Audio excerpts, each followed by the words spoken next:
facilities and so forth. And so I would echo Brian's, not necessarily concerns, but we're part of this body of transportation, looking at the hazards for our safety schools, and keep those up to date, going on from the minimal hazard all the way up to catchment. Fantastic. Thank you. I'm Mike Holcamp. I'm the sheriff. I live just south of Clinton. I was sitting here thinking about what I was going to say is the main thing to address, and I kind of was going back and forth. But I think what Rick said is our ambulance situation is probably, if not the most important, one of the most important issues we need to address right now. Figure out what we're going to do going forward with that. But in our line of work, it seems like there's a different problem every day that we're addressing. So I mean, the list could be lengthy, but you can make us start somewhere. So, thank you. Thank you. Ken Wilson, Fire Chief of Cuba, been Fire Chief 45 years. 48. First part of my life was going to school. I spent 32 years in politics, and that included school growing up. And then when I retired at 64, 32 years in politics. We had a lot of local here in Columbus, and Fire Chief here, we've gotten more organized in communication and everything. When I was county commissioner, I spent a lot of time with Doc Southern. I thought I was in trouble because Harry Crowley had this thing going, let's see if we can keep the school open in the snow time. And Doc was 3 hours late, ready to keep the order and anything like that. My kids didn't like it, but parents loved it because they knew where their kids was at. Communicate with them real quick with the school system. Mr. Byron, he first come here, he spent more time on my record about the times I did on his car around. Brent Lewis, I'm the chief of Perrysville Fire Department. Perrysville, I've been there for several years, been on the department there for 23. I would say one of the biggest things, kind of echoing what Mike was talking about, is the ambulance service is still a huge concern. Another thing I know I've spoken with Mark about in the past was tornado sirens in the county, where they're kind of sparse and hit and miss, especially with the communities that are further out that don't have any warning. Sir.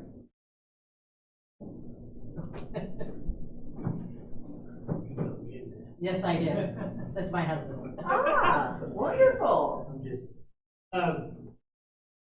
so I'm Scott Carpenter, just citizen, I live outside of KU, but I would say we need to get some kind of plan on if they're going to push this pilot project for the carbon sequestration. We need some kind of plan in order to be able to, for fire departments, for emergencies, for how it's going to be handled. So it's a big deal and nobody knows. And that's definitely a mitigation action, that plan. So that's definitely one that we'll make sure that we incorporate into the document.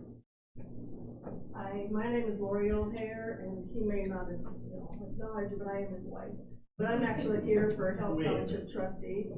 I work for the trustee. He's unable to be here tonight.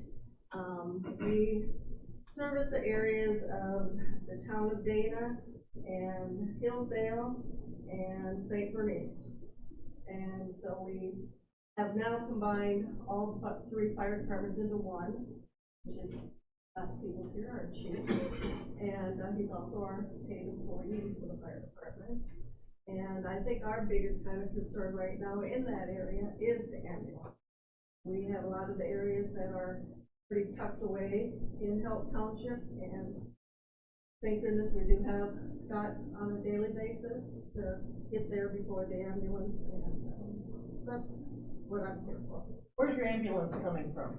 Depends on the day. Typically, it's Cayuga going to that area. Okay. Except for the southern end is Clinton, but response times are 18 to 20 minutes on a good day. It's coming out of Perrysville now, isn't it? Oh, Perrysville. Yeah, Perrysville. Yeah. So that added another 5-6 minutes to it. Mm-hmm. Especially with construction. Well, that you've got one of the longest counties in the state. I think it is the longest. distance. It's depending on how you measure it, it's 37 and 48, depending on how many miles, or corner to corner. Right. And Health Township is a big township as well, it's area-wise, not population, but area-wise. And we are known for the Ernie Pyle Museum. And, inside the, I don't see anybody here, but you might talk about Dana, he's on the town board. But we do have a lot of buildings and everything that are kind of a hazard right now in our town, and so just, it's falling, not, I don't wanna say it's falling down, but we need something to boost our economy in that area. We have some mitigation opportunities, definitely. Steve? Scott Peebles, Fire Chief. I've been in the fire service for over 25 years. I'm currently, like Lori said, the paid guy. I'm on station Monday through Friday, 7 to 4. I've been the fire chief for 4 years now, and everybody's pretty much covered a lot of the issues that's going on in the county that needs to be addressed. How's staffing going? Well, just like every other place, not very good. But we do the best we can do with what we got for now. Right. Most of our departments are one paid person and everyone else is volunteers. And the challenge is, and it's nationwide, it's not even just Indiana-wide, that our volunteer base has shrunk immensely. Those of us that have served in the volunteer fire service for many years are getting older. Your average age on your department, I'm going to guess, is somewhere around 40 plus. We got two guys that's in their 60s, and I'm one of them, and the rest of them are probably the early 50s down. We got some young people, Right. But we're still short-handed. We don't use the wage, we get in trouble. And the challenge is that our young families are very busy nowadays. You have all kinds of school activities that they're involved in, sports. And I mean, I had a friend the other day that said their son had 1 week off the entire year because he's very athletic, so he plays multiple sports. He has 1 week, and that happens to be the week of 4th of July. Guess when the beach at Eagle Creek was closed? 4th of Because of E. coli. 4th of July weekend. It's all bad. So he had no opportunity to go play on the beach because the whole place was shut down. But that itself becomes a challenge because our young families just don't have the amount of time.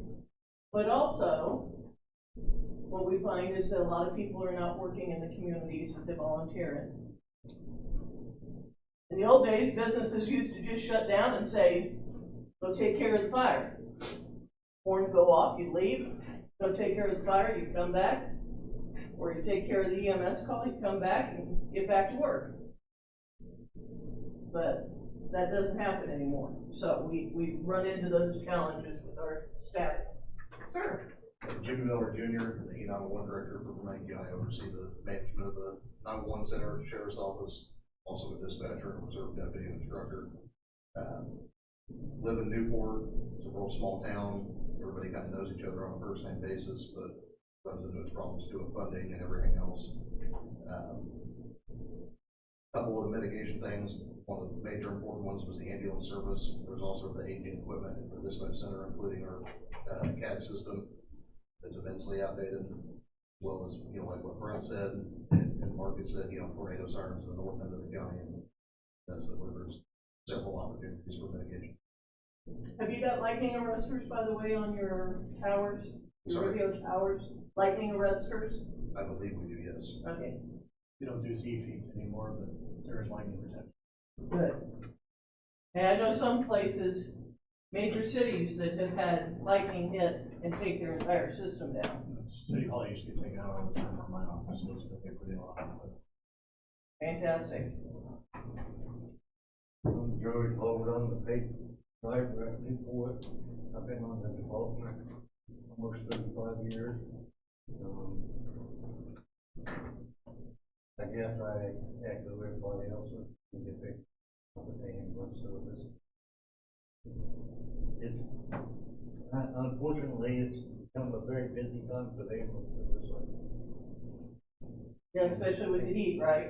And I work with a, full-time for the ambulance service too, so I know the struggles that all these guys are talking about, so. Oh, and Newport's famous for their anti-auto helpline. Yes, definitely. How many people are you bringing it down? I can't honestly tell you. A ton. A ton. My try to do a service like 10,000 people. Wow. Especially for a small community. Yeah. They outnumber everybody that lives here by 2-3-fold plus. My name's Chad Mize. I am a captain at Black Diamond Fire Department. I also work, I'm a full-time guy there. I also work full-time on the ambulance, and like she said, I'm on the Town board. I would agree with most of them that the ambulance is the biggest struggle, and I work it daily, so I mean. And then the town of Dana's funding, I would say that would be our biggest problem there, so. How many people have you got working the ambulance service? Full-time, in Vermillion County, we have 12, I think 2. How many rigs? 2. So, 12 full-time, we have a bunch of part-time, I don't know how many part-time we've got, they just hired, I think, the other day. I'd say the other day, it's probably been 2 weeks ago. But, That's the other day. this is the other day for me, my days go by days of threes. Yeah. So, I think that's our biggest issue right now in the whole county. Great. Mark, you want to do your official intro? Mark O'Hare, Vermillion County EMA. I live in Dana. I like Dana because it's a small town. I lived there through the 80s. We moved away, came back in 2000. As far as mitigation things, everything you guys have said. The biggest problem that we deal with on these issues is sirens, the ambulance. We're going to start dealing with it on the CO2 stuff, and we've already started to make some plans for that. But it's funding. There's just not enough funding out there to pay for this kind of stuff, and now with grants drying up, and they've been drying up for years. You knew when you were at the state the way it was, and things have just gone downhill all along. So there's really not much out there anymore for it. You know, most of my mitigation stuff that I've seen through the years has dealt with flooding. We haven't had bad flooding here for a couple of years. I think 18 was our last bad year. And the state didn't have a bad year in 18, that was all northern Indiana. We only had a bad year because Danville, Illinois opened the dam. In the Eugene area and all that got a lot of damage from it.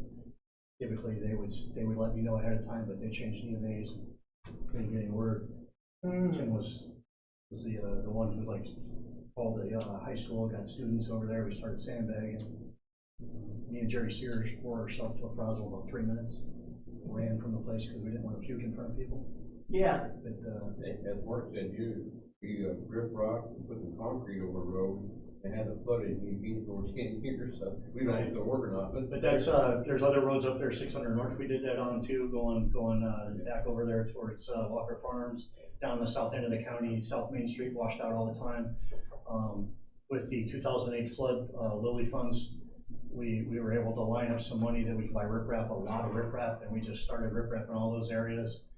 Then we realized that the downstream side of riprap would wash away, so that became that concrete slurry to kind of hold it in, but still a lot of water to flow through and collect the dirt. One of Clinton's major things, they got Feather Creek cleaned up, and that helped a lot. Yep, and that was what he was talking about, all the great things Jack did, his predecessor. That was, Jack walked into that, but Jack pushed that project through. And the biggest problem, and this would have been mitigation, and it should have been done back then, was the city of Clinton wouldn't buy those properties. It was the FEMA buyout, so it wasn't going to really cost the city anything except for labor, but they did not want to take responsibility for the properties, and that would have cleared out both sides of Feather Creek, all those houses. Wouldn't have to deal with it anymore. But we haven't dealt with it since they came through and cleared it out. Part of mitigation would be getting in there and getting them trees cleaned out again, they're coming back. And that's, there's people that have to give you permission to go into the creek to do that kind of stuff. You can't just walk in and put a saw and start doing it. But, that's the kind of stuff we're looking at. And how we deal with trees is very important along our waterways. Because there are some ways that we can improve our waterways with trees, but there are other ways where trees in the wrong places can be problematic. So it's a fine balancing act. Penny Carpenter, Vermillion County Area Plan. I live in Eugene Township. I've lived in Vermillion County my entire life, so I've seen all these guys for a long time. Big problem, ambulance, third ambulance, we're really needing that, because these guys are ran to a frazzle. Newport Hillside's a big deal, county fair, they're in Cayuga, that's the only big thing we do there. Big problem here, we don't have anything, we're the county seat. We have a bar and a post office. No place for the elderly to buy a gallon of milk. Dollar Tree's down the road, but if you don't have a car or you can't drive anymore, it's a problem. There were little grocery stores in all these little towns that just shut down.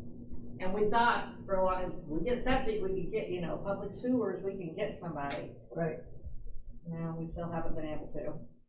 We've been on Casey's, we tried to get Dollar General, we tried to get Casey's. It's just not happening. But I love this county. These are good people. They help each other out when they need it, so anyway. And maybe we can come up with some suggestions on how to encourage that movement forward. My name's Manuela Johnson. I work for Christopher Burke Engineering, which our office is based out of Indianapolis, but we also have offices in Lafayette, South Bend, Crown Point, and our parent company is in Rosemont, Illinois. Christopher Burke Engineering has been working with county EMAs since the mitigation planning program began in the early 2000s. At that point in time, I was working for the Indiana Department of Homeland Security, then known as SEMA, State Emergency Management Agency. 3 years ago, I retired from state government service after 36 years, and Burke Engineering convinced me that retirement wasn't the thing I needed to do, and convinced me to join the team. And so I'm back with the folks that I really love to work with, first responders, emergency management agencies, and small communities. So I have served in public safety since I was 16. I started as a cadet on the volunteer fire department, and then I was the first gal to actually become a full-fledged member of our volunteer department in the 1980s, early 80s.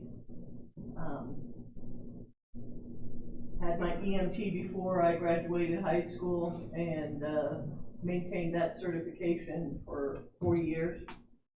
And I backed down to an EMR only because I don't have the time to go right out on the ambulance and really use my skills and keep them honed as much as I'd like to. So for crazy insanity on weekends, I still do fire and EMS response, but in a slightly different way. I work for the National Hot Rod Association on their safety safari. So I go chase down burning race cars and cut them apart and have a good time that way. So every once in a while you might see me, if you're watching Fox Sports now, because that's who's broadcasting those events. But we predominantly, my husband and I do that together, and we predominantly do the Midwest: Indiana, Kentucky, Illinois, Ohio, and Michigan. So we stay very active in public safety, and that's where our hearts both are. He's retired from the Greenwood City Fire Department as fire marshal. He was there over 30 years. And he now works for Indiana University, Indianapolis, formerly the IUPUI, doing fire protection. So, for the entire campus. So, it definitely, we stay active in disaster activities, emergency response, and just working with the community in helping folks out. Our goal with the evening meeting is to quickly remind ourselves of some facts. And then what we're going to do is I have a worksheet, and we are going to look at the hazards that are in the state plan, and because we have to cover those. We're going to look at each one individually with a tool called the CPRI. It's a comparative index. You have 4 factors you're going to look at when we get to that point. We're going to look at probability of it occurring, and the nice thing is we've done all the research and gone back into the records and found what's happened the last 5 years, so you can at least project for the next 5 years, hopefully. What kind of impact does each of the hazards have on your community? How long of a head warning do we get? And how long does the event itself last? Not the recovery, the event itself. So, how long does an earthquake take? Seconds. So, and earthquakes will be one of them, so you already have one of the answers. Now, you're going to laugh when you see some of the factors that we use, and if you've looked at the back of your agenda, you'll see the grading point scale. The smallest amount of time we have on there is less than 6 hours. So that seconds is going to be sort of like, duh. No brainer, right? Some of the others may be a little bit more fun to figure out, but we'll definitely hit on that. Hey, would you give us the next slide? Sure. I started to roll up a minute ago and I got deep and I'm like, nope, I don't think she's ready yet.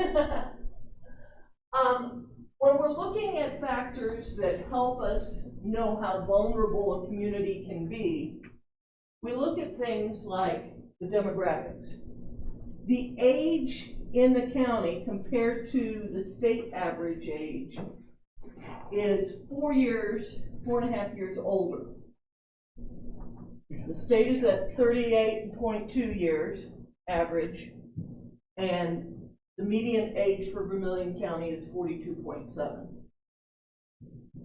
What that means is that we may have a larger number of elderly who may not be able to help themselves during a disaster event. So mitigation is even more important, that we find ways to help them help themselves and be safe in their homes or where they're located. The nice thing is that you do have a very diverse employment base. Besides lots of agriculture, you've got construction, you've got manufacturing, and retail trades, as well as government. So you've got 4 major employment bases there. And they're pretty close to evenly spread out, which is fantastic. The population growth is actually forecast, according to the census, to shrink. Population base by 2030 is expected to shrink by roughly 400.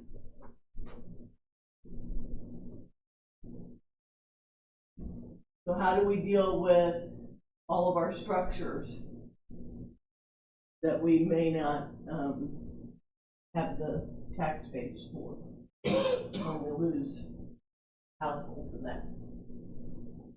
We also know that we're doing a lot of commuting, both into the county as well as out of the county for work, which makes the roads even more important as far as keeping them open.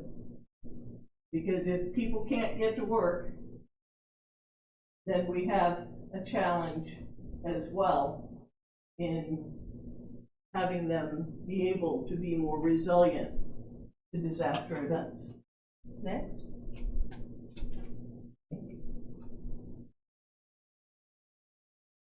The household types, one of the most important household types that we look at is our single parent households.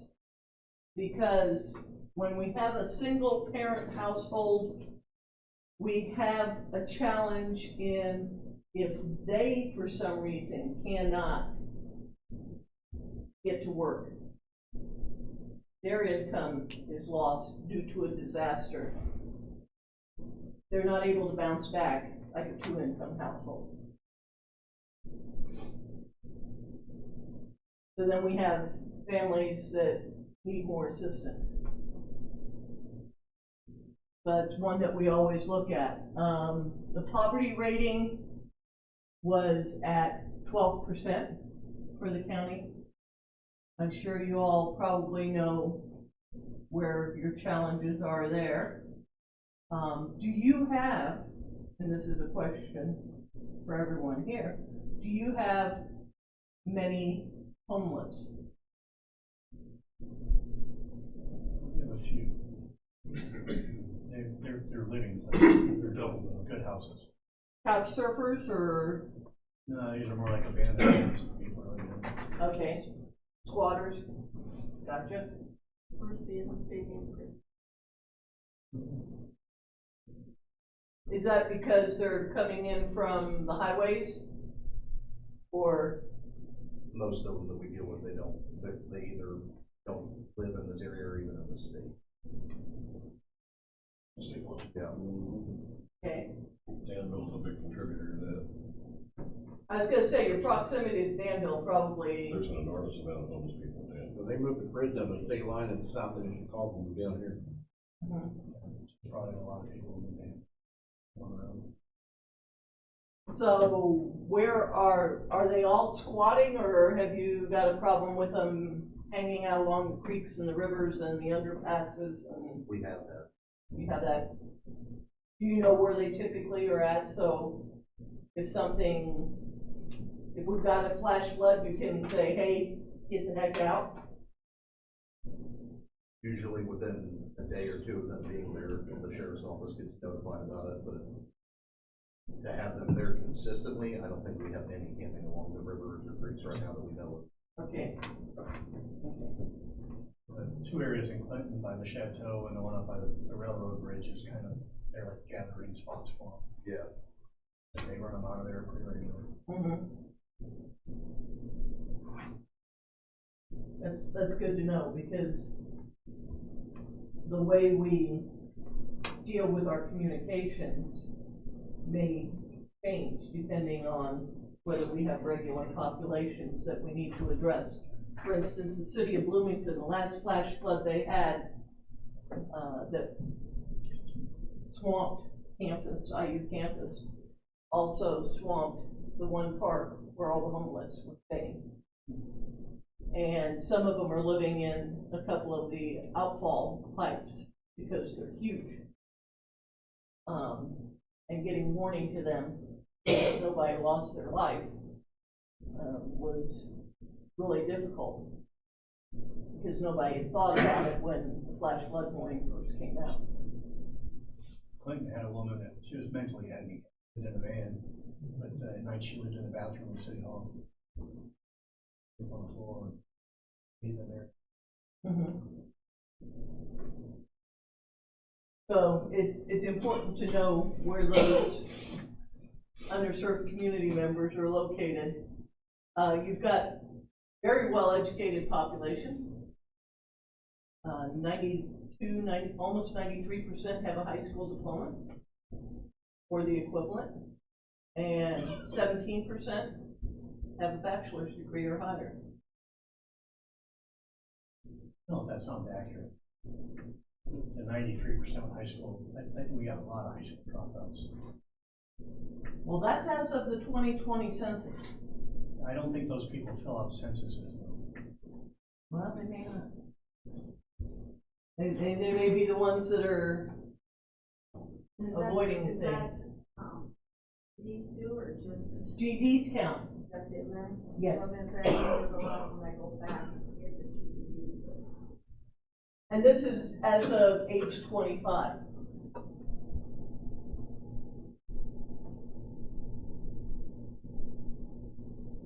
How's that, as far as the schools, do you guys see Next. dropouts, you see numbers like that or anything, or do you have dropouts or? Occasionally, we will have somebody moving through 18, parents will allow them to, it's making their own, but not very many. The big thing for South Vermillion is the online game now. Online. Credits. And so. Higher.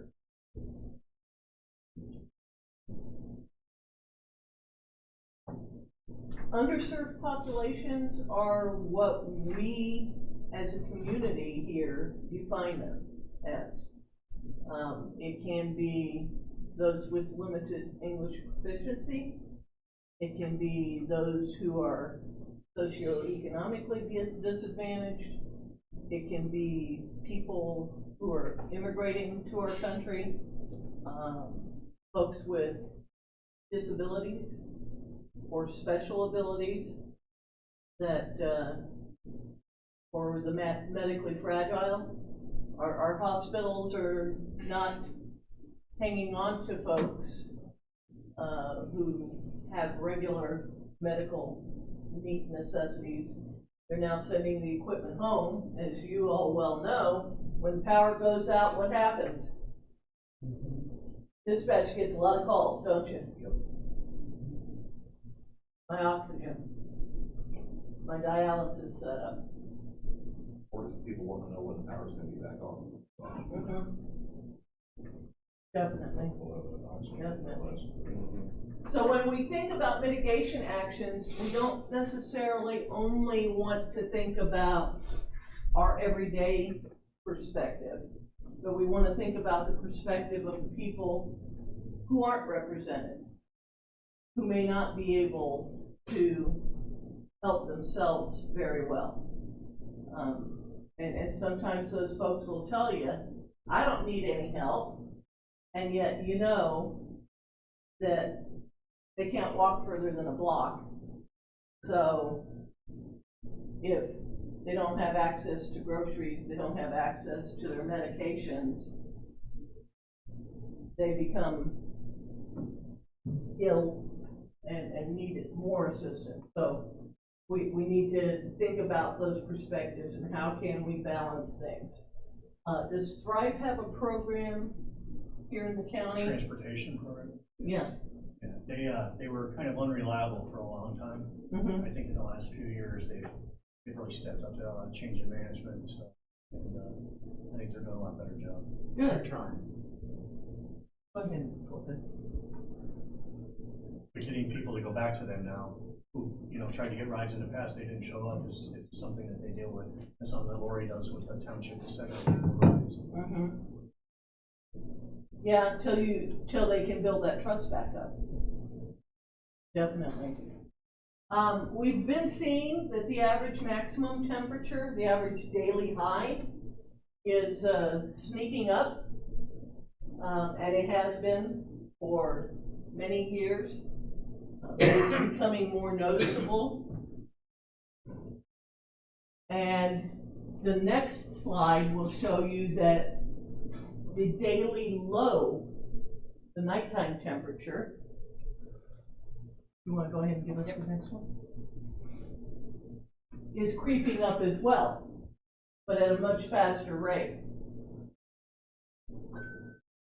What this means for us is that the higher it creeps up, the less cooling we have at night.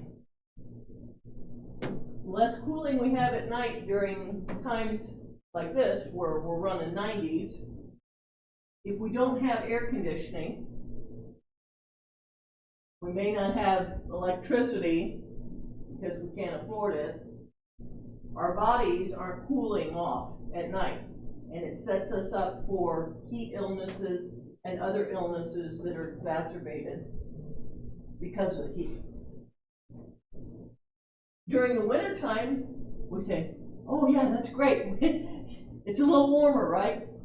But the problem is, from our farming perspective, we've got more pests because it's not cold enough to kill them off. It doesn't stay cold consistently long enough to kill the pests off. So that becomes a challenge as well. And then the third item that we look at is rain. What's rainfall doing? It's creeping up by almost 1/2 inch per 10 years. Every 10 years, we're getting 1/2 inch more. What we're going to see when we talk in the flood section is that rain isn't having the same qualities that it had before. Before, you just get a regular rain, right? What are we getting now? We're getting downpours. We're getting huge volumes of rain, just like the folks down in Texas did this past week. And it's going to be in a really short amount of time. So all those wonderful culverts that you updated are still, they're going to be better off, but you may still blow some of them. Because with that fast downpour, you're going to be moving a lot of debris that's out there. It's going to clog your culverts, and then you're going to have water flowing over the tops, and you're going to blow them. We got a lot of WPA. So we have to think about that, not only from the riverine flooding perspective, but from the flash flooding perspective. Are you seeing more flash floods? Do you know of places in each of your communities that if there's going to be a big downpour, they're going to be under? In the town out in the field, kind of same way, 7 years ago. No tributaries, nothing. Yeah. Town flooded about 3-4 feet. All the fields drained down into it, and then railroad there. That kind of caused formed a dam, so to speak, for all of our back. Did you leave those sandbags in place? Brent, did you leave those sandbags in place? I think a lot of that. Throw dirt over them, pour a little grass seed on them, now you have a little berm, next year do it again. Yeah, I think most of them were left in place just for that purpose. That's part of mitigation. Fantastic. So remember I told you we were going to be doing some scoring. Mark's going to give you all worksheets, and that's what the table looks like when I finally get done filling it in with all of your score sheets. Now the interesting thing on the mitigation plan is each of the incorporated communities has to adopt the plan to be able to access FEMA or whatever we're going to call the next generation funding.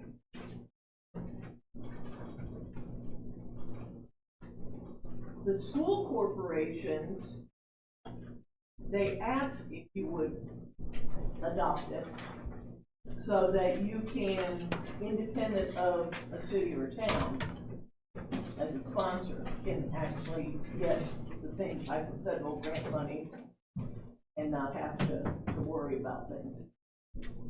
Because, for instance, the tornado shelter grant monies, those monies are typically have to go through government sponsor, and they always look to the mitigation plan as that government sponsor participated in the planning effort. So, I was going to say So we're gonna jump right in, and if we get done with this early, we're gonna go home. Now, I don't want to discourage conversation, by all means, because it's important that I understand Vermillion County as well as possible, so I can adequately and accurately represent everything here. But also, I'm not gonna make you sit here for 3 hours if you don't have to. So, we're gonna jump right into the first one, which is drought. And if Miss Penny will give us the drought slide. Didn't know we had a slide. I was just Oh looking at yeah, my we have a paper. slide for each one of these. Well, I was wondering how we were getting home so fast when it was 27 pages and we weren't. We've had drought conditions every year in the last 5 years in Vermillion County. And we've already had them this year as well. The way that the drought monitoring system works is that it is a weekly report. So they look at the week prior to see what the conditions look like and identify those counties or areas that had experienced abnormal dryness is what they call D0, which is the yellow. Moderate dryness is D1, which is sort of the orange.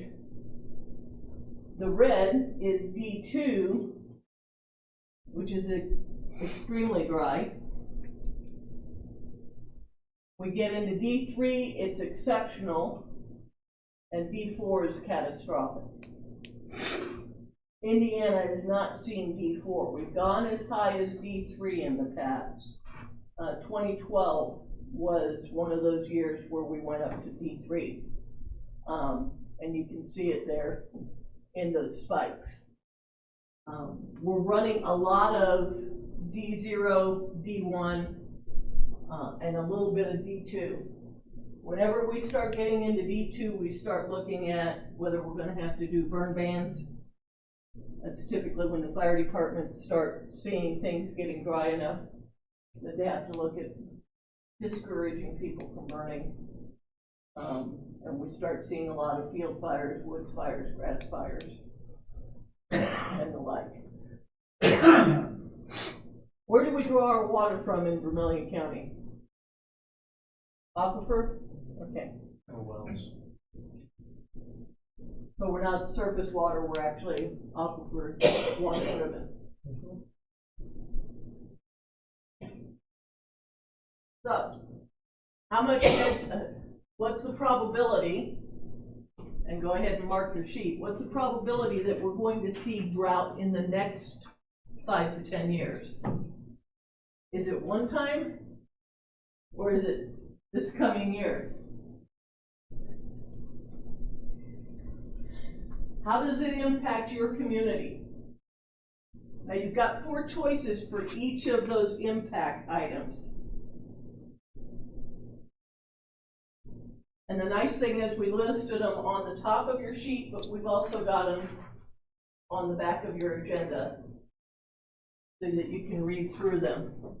Magnitude, if it's negligible, it's either just a few entries, shutdown of critical facilities or services for less than 24 hours, 10% or less of the property in the county is severely damaged, or an average response time of less than 6 hours.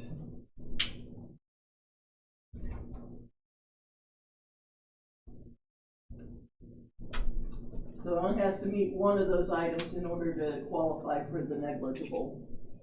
And the same thing holds true for limited, significant, or critical. And you wanted an answer for 3 years, 5 years, 10 years, all of those, or just 5 years? If you think that it's going to happen this year and every year following, then I would answer within the next year. If you think it's gonna happen every 3 years or so, then within the next 3 years.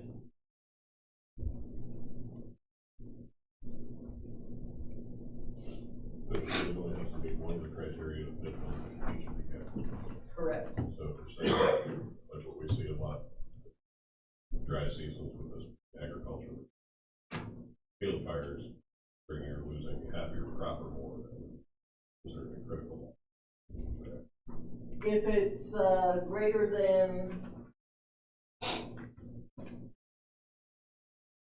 50% of the property.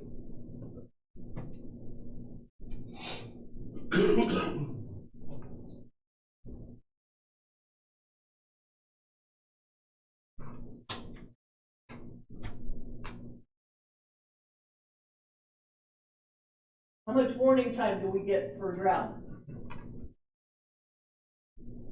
24 hours. Greater than 24 hours, because the drought monitor is looking at a week at a time, right? Greater than a week. And duration?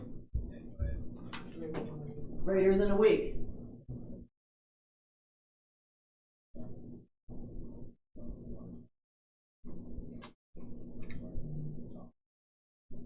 Everybody got theirs marked?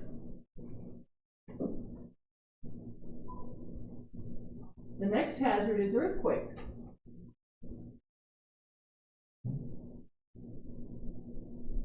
You're on the Wabash River and on the Fall. We've had a lot of small earthquakes in Illinois, not so many in Indiana itself, but in Illinois, that have been 2 to 3, one 4.2, but that one was up in Michigan, so you probably wouldn't have felt that one. The 3.8 at the Indiana-Illinois border, you may have felt. That was in 2021.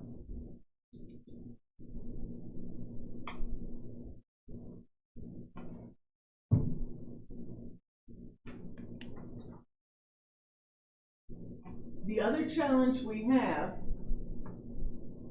is not the earthquake itself, but the effects of the shaking. When we look at these pink areas, which you will notice happens to follow along a lot of your major streams, what we're seeing are soils that when we shake it, it becomes like quicksand. It's called a liquefaction potential. Those areas in pink have a high liquefaction potential. So if you have infrastructure like water treatment plants that are near those streams, they may be sitting on liquefaction potential soils. So if we get a 5 or something, you're probably going to see some foundation damage.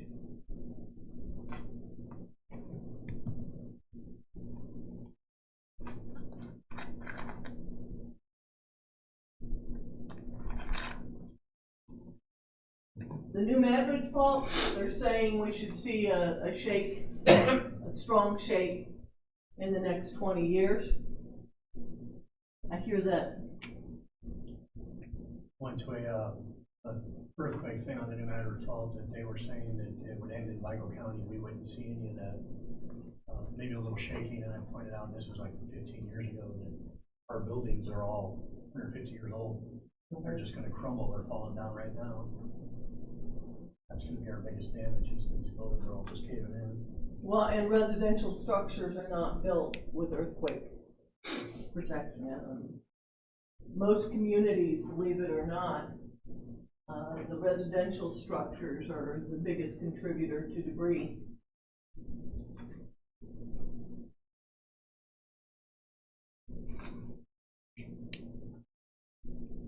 So go ahead and mark your sheets as far as when the probability of having an earthquake.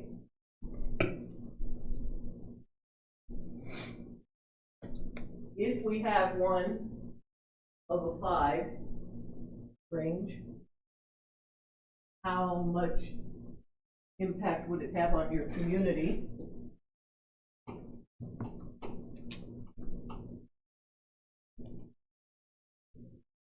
And how much warning do we get for earthquakes?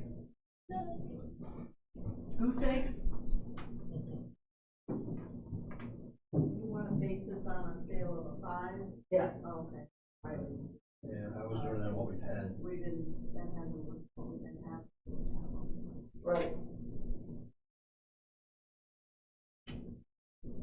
But you should be able to extrapolate a little bit to a 5 based on what you've been seeing.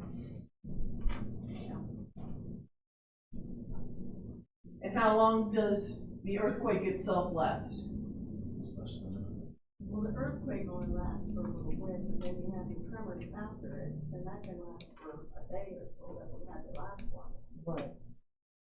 What do you want? The earthquake itself. Earthquake.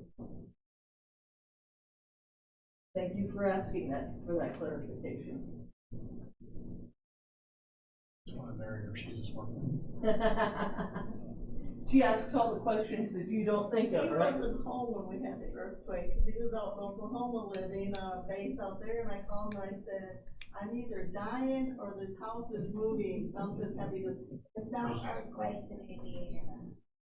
But my I husband said didn't the say same thing. I've been through earthquakes. I know. I was like, because you're on a phone. Everybody was telling me though, there's no earthquake. We moved into a new house, and telling story on my husband here. We'd lived in a mobile home, we put in a fence. He was digging post holes, didn't call the holy moly guys. Yes, he hit a gas line. So we move into the new house in Morgan County. We're digging post holes. Now, we're on LP gas, okay? He goes down and everything starts to shake.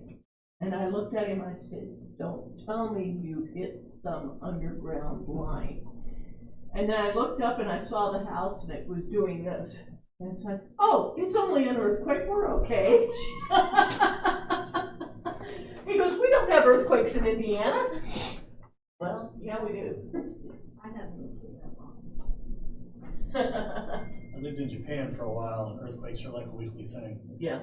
I got a new CO, and the first thing you do is get out of the building. I ran out in the front of the building, and he was out there in his underwear laying spread eagle in the grass like that, because that's what his mother told him to do when he was a little kid. Dude. Well, he would have been great for extreme heat. The National Climatic Data Center has one extreme heat date recorded up through June of this year. That means that we had heat indexes over 100 degrees. We didn't quite get there this year yet. I'm sure we probably will. This will get updated when we do the plan, so that up to as far as their records will allow us to update. The last time we hit heat indexes over 100 was in August of 2023, where we were up to 105 to 110 degrees. On the opposite end of the scale, though, we have been pretty chilly. We had 3 very cold, extreme cold days, weeks actually, where there were multiple days with wind chill factors of 20 below or greater. How do those extreme cold days impact the community? Yeah. Your office gets very busy, why? Because we don't, individuals not paper, you know, they need to have it. Their LP out, their for trying to open up fire houses, get generators in them, so. These from electricity goes down 30. The water pipes burst. Schools go to e-learning and stuff like that, so you got kids at home, parents out there. Just for that.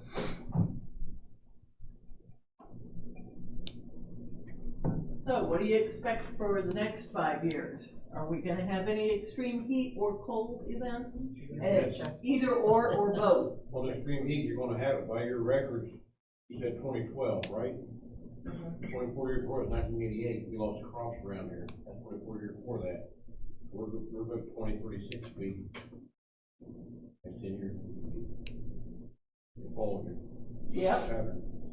If it follows your pattern. I was kind of looking at, was a week ago, we had extreme temperatures, feel like temperatures 101, 102. And that falls into it, and we went 3-4 days with that. And that pretty much happens every summer now. Yeah, that sucks. That's not unusual. 98 degrees. Exactly. So mark your probability, your impacts.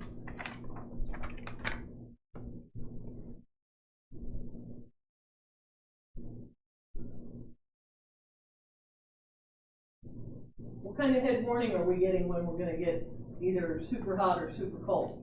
At least 24 hours. Yeah, We're getting at least 24-hour notice? 12, Good. 24 hours. Good. I'll tell you a week ahead of time, but we're guessing. They're guessing a week ahead of time, but you get within about 3 days and you're gonna know. The duration kind of varies, though. It might be less than a day, might be less than a week, might be greater than a week, so. Yeah, so look at the average. In most cases, you've been looking at a couple of days. It's probably 3 to 5 days. Yeah. Sir.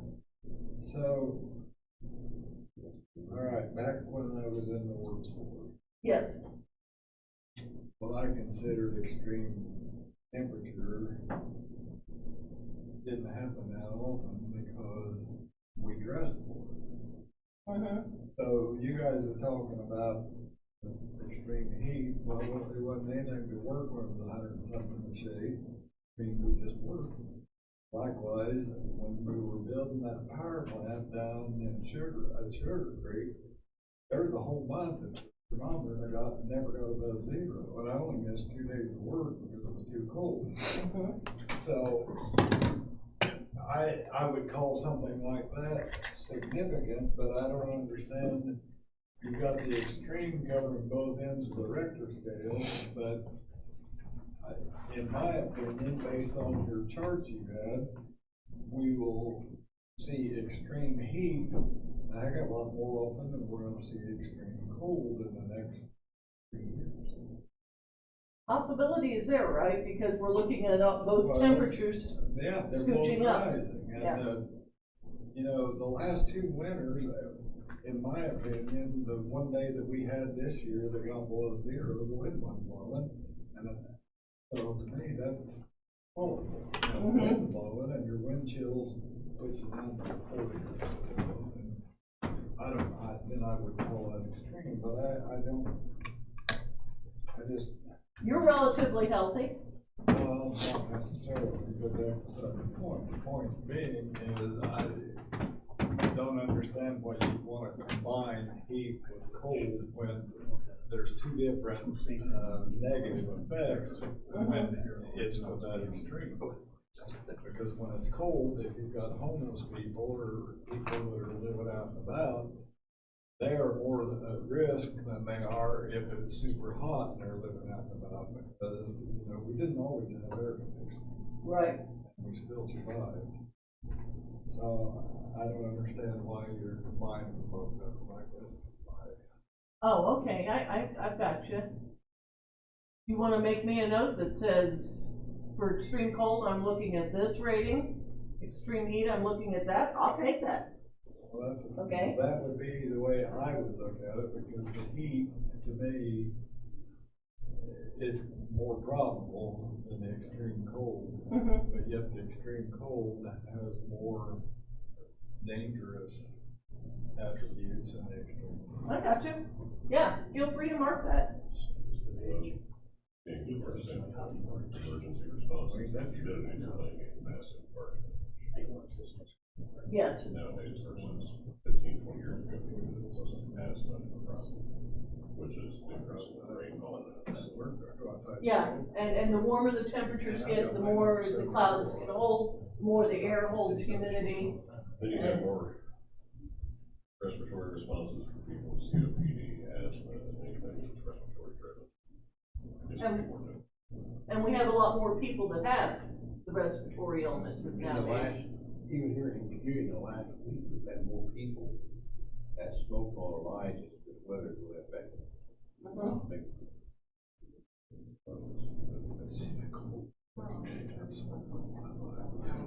Definitely. Everybody got their worksheets filled out for extreme temperatures? Fire departments. Have we had a bunch of big calls? We had a really big one. What night was that? Monday. Monday night. International paper, so. Multiple department calls. Twice a year?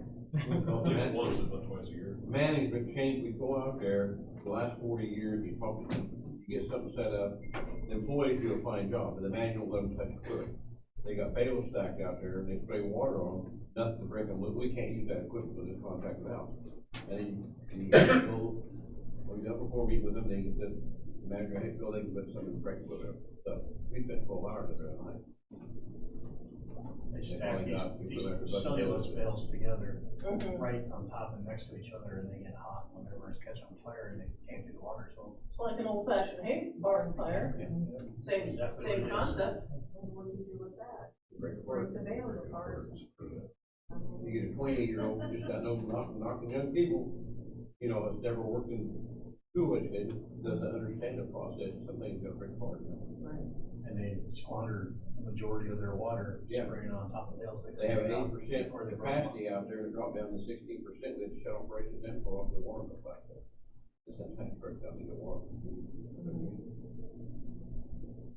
You guys use anything in the water? Hmm? Do you use anything in your water? Make it more penetrable? I will give you a little secret from what were called the auto flood fires in Lake County, which were huge mountains of all the shredded guts of cars. And it had a lot of natural materials, and it started biologically decomposing in these 30-foot tall piles. They ended up going to Procter & Gamble and getting off specification dish soap, and they added it to the water to break down the surface tension so it would soak in better. Makes the water better, so to speak. Exactly. Exactly. So if you know of a manufacturer of soap products and they have some that they screwed up the batch on, and they can't sell it, get with them and keep a bucket or two of that handy so that you can use it in your water. Fires.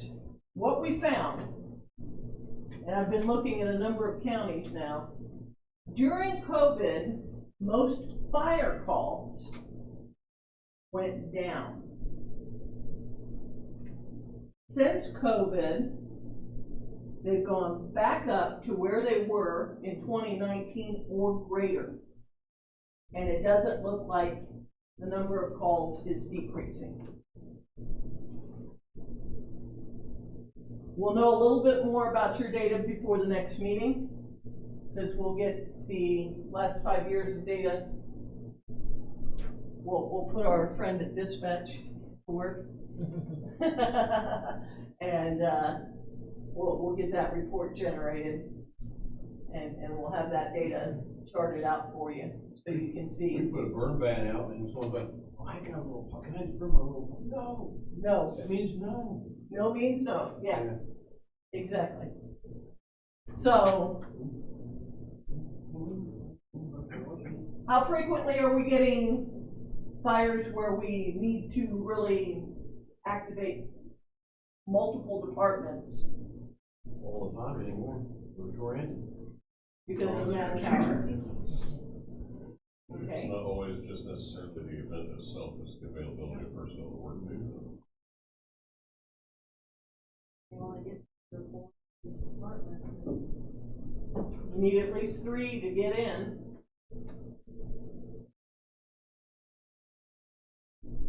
Actually, we need 4, 2 in, 2 out. Definitely.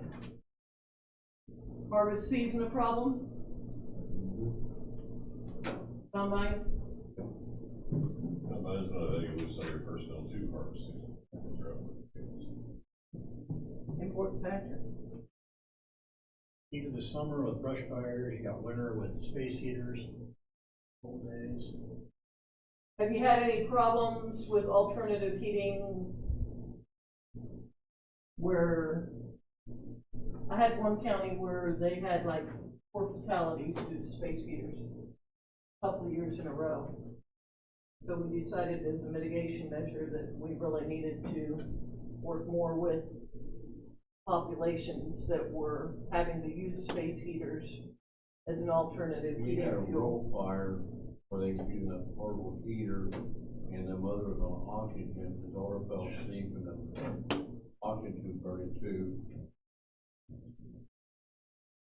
Good question. Electric vehicles. Electric You vehicles. see a lot of, more and more of that on TV. Have we experienced any? I assume we haven't. Battery Vehicle fires. So Electric far, vehicle fires. so good. It's just a matter of time. The I mean, charging there's stations, more and more we've in the got county. more in the county. Do you have the availability of at least 10,000 gallons of water? If I roll all of our trucks out just at our station, that'd go with about 7,000 or 8,000 gallons. You know, if we call in for mutual aid, we can get 10,000 gallons pretty quick, but trying to mitigate where all that water goes to. Problem. Because once you start rinsing all that down, it's going to storm drains, waterways. Anybody's guess, you don't have a way to contain 10,000 gallons of run. Right. You're better off, you had a containment tank, you just dump it apart. Mm-hmm. But that's not an availability. It's not like you just pick the car up and haul it off. Right, It's not yeah. gonna work out. Plus it's burning. Do we have any idea of just how many travel up and down 63? That's that question. Have you had any, wrecking calls for EVs? Have you had any wrecking calls for electric vehicles? I've had some good running. You had some quit running, so what, you had to go pick them up, right? You get a lot of Those, those? most of them is set for a few minutes, the battery gets backed up, and they all again. Really? Sheriff's Department, prime example, so you know. The hybrids. Oh, I've got a buddy in the wrecker business. He started buying generators to keep on his flatbeds for the EVs. He's south of Evansville in We've got Kentucky. some stations not right here, but up around Petersburg, they have electric charging stations. Like the one there. Crazy. Beef house. Beef house. Beef house, beef house. Oh, really? Beef house and then the Ford dealership. There was one in Kid, but the guy moved before he kept it, before his own personal car, he moved and took it out. yeah, we did a lot of looking into that during the solar eclipse scare. Mm-hmm. Because they're, you know, these EVs were breaking down all over the place and nothing happened. But we learned about chargers, there's fast charging and slow charging they can do. And you've got to look at lithium-ion batteries are everywhere. How are people storing them? How are they overcharging them in their households? I think you're probably going to start seeing a lot of issues because the batteries are getting older now and people are having those issues, but yeah. You'd be surprised that people don't pay attention, they keep it charged, never take it off the charger, Mm-hmm. and don't change their battery, their smoke detector. Do you guys get called a lot of like cell phone fires in houses? People, you know, on their chargers running through a couch and all of a sudden the couch gets. Not yet. If you read the directions, they expect you to unplug that tonight, you know, we plug in the first one. You ever feel the back of a phone that's been on the charger too long? Yeah. We had a house fire that was caused by, the charger brick. Mm-hmm. Because the guy had a camera in the kitchen, and he was able to get the footage and showed us that that's what caused it. Get your cell phone. Have you got anybody that's recycling batteries around here? Interstate. Aggravating.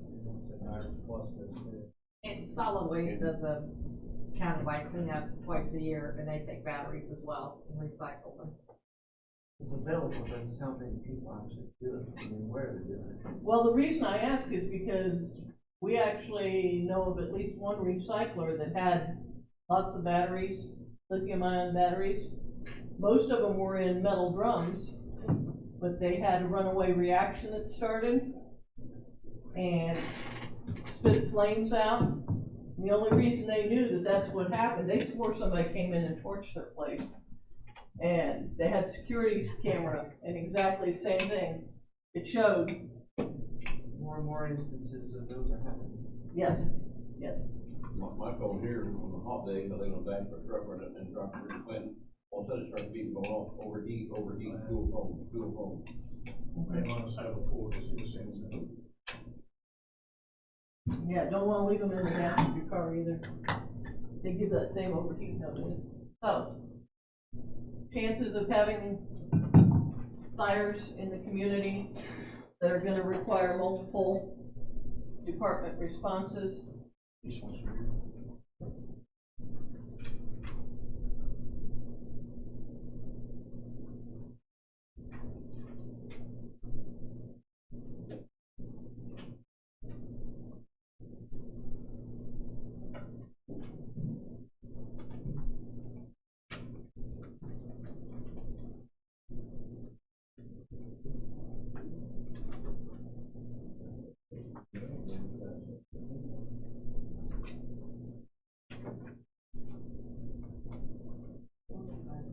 Flooding will be on the back side of your worksheet.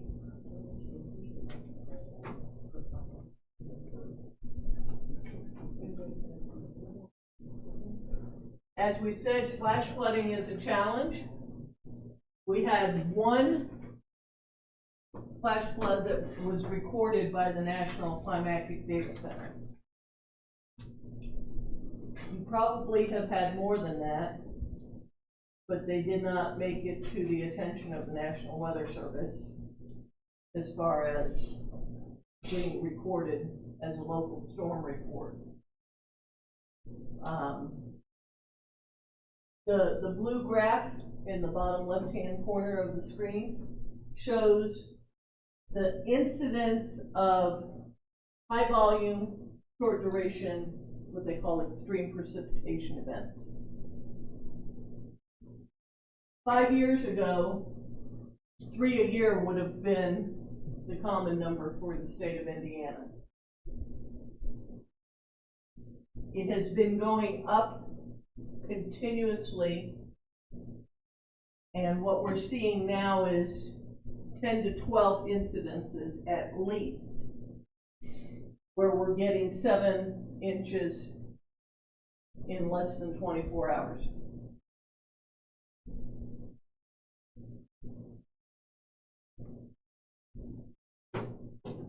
In Vermillion County, you have 2 gauges that can give you some information. One is actually in Covington, and the other one is at Montezuma. Pardon me? Neither one of them is in my county, though. They're not in the county, but they give you the Wabash, and then there's one in Illinois, but it really doesn't give you probably a whole lot of information either. That's the one on the big Vermillion. And that tells us what's happening in Danville. That's actually very important. Look from Lafayette south, usually the one that gets left. See what's coming. That one over Danville, outside Tilton, the Vermillion River, the one that notifies us if they open the dam. That's a key one. Yep. So it's downstream of that dam. So who monitors those as far as operations, USGS.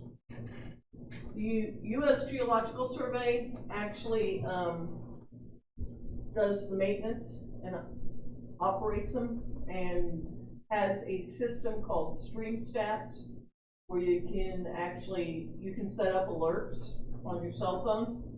So if it reaches a certain point, it'll notify you, it'll ping you, via text alert.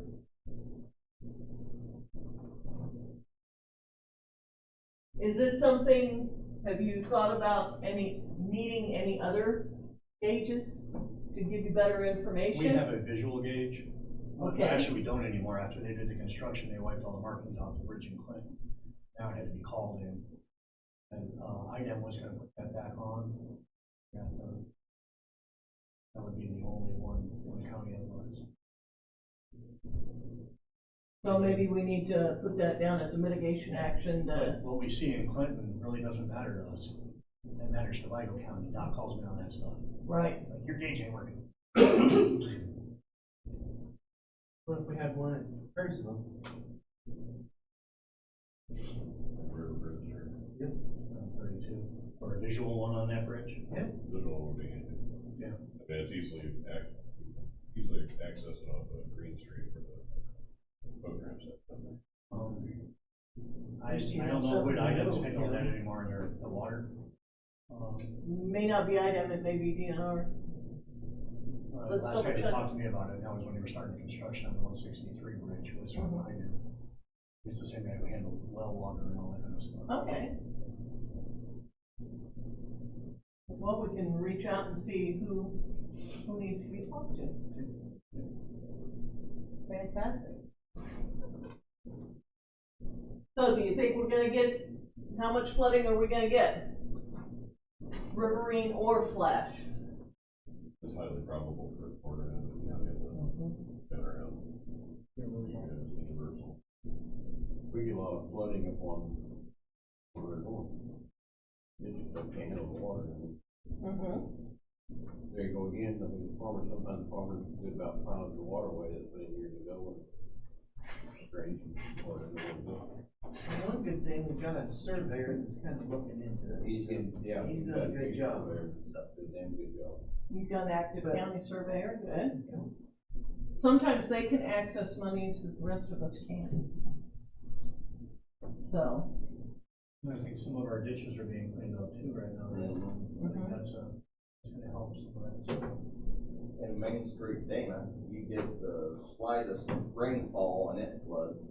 And NDOT just keeps pushing the project off every year, it seems like. And the firehouse is about a foot of water around here. Yeah, because it floods and it comes right up into the floors of the firehouse.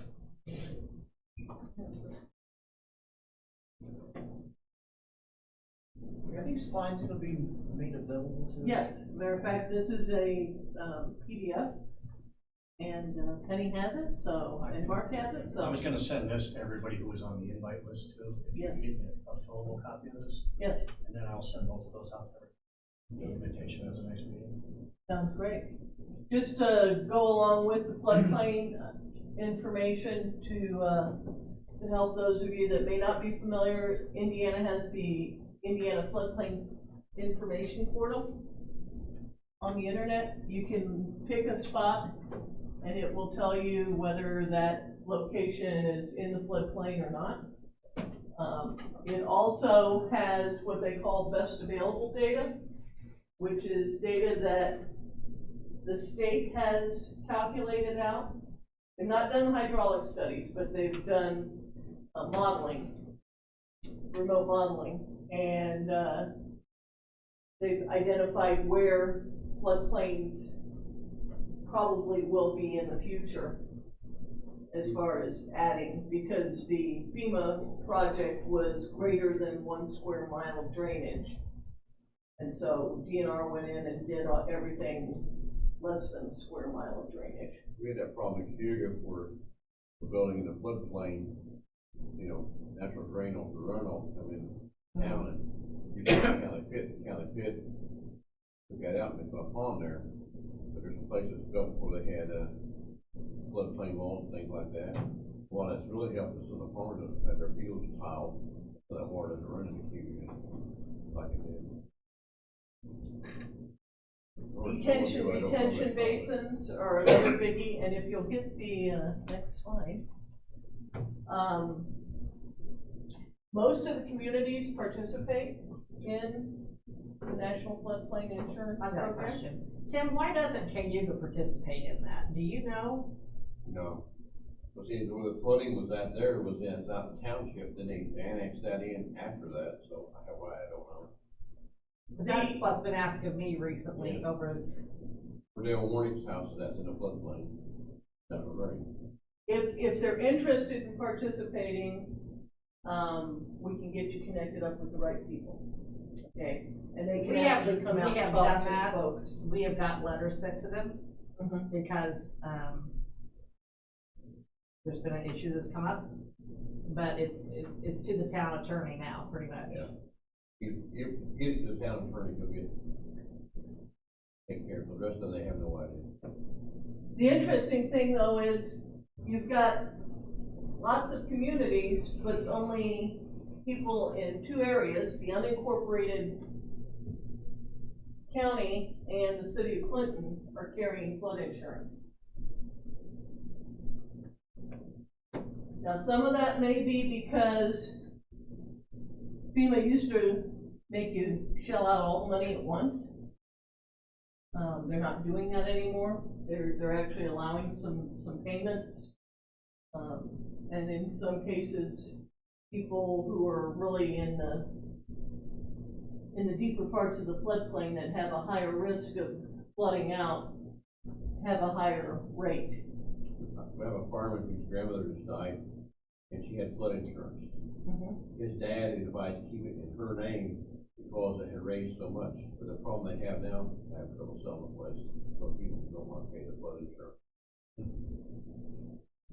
Well, the average, you have 3 homes in the county, in the unincorporated portion of the county, and their total annual payment between the 3 of them is $8,000.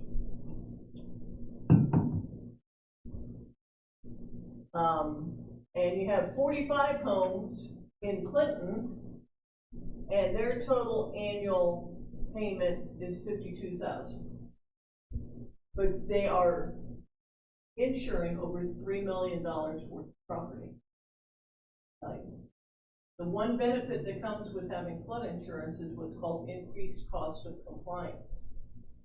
A $30,000 benefit that if you have the claims, you can actually activate the increased cost of compliance and elevate the home or do other flood-proofing activities that are acceptable. In that same area, on 284, they raised 284 20 years ago, but it's how it water in on. So when it floods, your water gets cut too close, farmer will plug that one tile off, keep water from flooding one way. NDOT stood at the intersection of 463 across from the gas station, a valve, so the water would not come over underneath the gas station in that pond. Then the problem we have, that pond fills up and it floods the other way. The other comes across the other, goes across the other way, so we get flooded 2 different ways from right there. We can stop it one way, the other way we have to stop it. Maybe even bigger pond, It's a big pond. maybe even bigger detention basin. So just want to make sure that you've got all the information so that if you're asked questions, you can answer them as well. And this will all be in the plan as well, so. Everybody got flooding filled out? Let's charge on. Storms, summer storms. Includes hail, thunder, and wind. You had 3 hailstorms, one in 2019, which had 5 reports. That baby was dropping hail all over the county. 1 report in June of 2022, and 1 in March of 2024. The 2019 reports, 2 of them actually had 2.5-inch diameter hail stones. average stone is normally about 3/4 of an inch. We had one high wind report, and that's high wind without the other storm issues, thunderstorm issues. So your straight line winds wouldn't fall into that, that's a ratio? Yeah, ratio would fall into it. That was 2 years ago. Okay. I'm gonna need to find out why it's not listed in their database. And we get straight line winds, 60, 70 miles an hour, I'd say at least every 2 years, at least sometimes every year.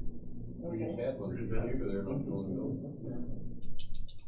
And 8 thunderstorms with wind that were reported.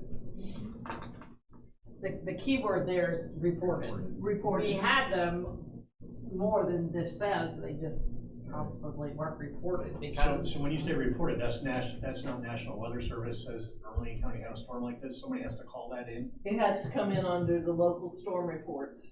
So if you call it into the National Weather Service, or you get on Our storm chaser. NWS chat or one of the storm chasers reports it, if it makes the LSR report, then it goes on to the National Climactic Database. If it doesn't get reported, or it doesn't have damages, and I will tell you that the damages that NCDC and the National Weather Service have are super conservative. Damage was a heck of a lot worse than $54,000 from those 8 thunderstorms. Doesn't take long to wrap it. Exactly. You know, if you're Exactly. falling car, you've already exceeded that. Your falls in the house too.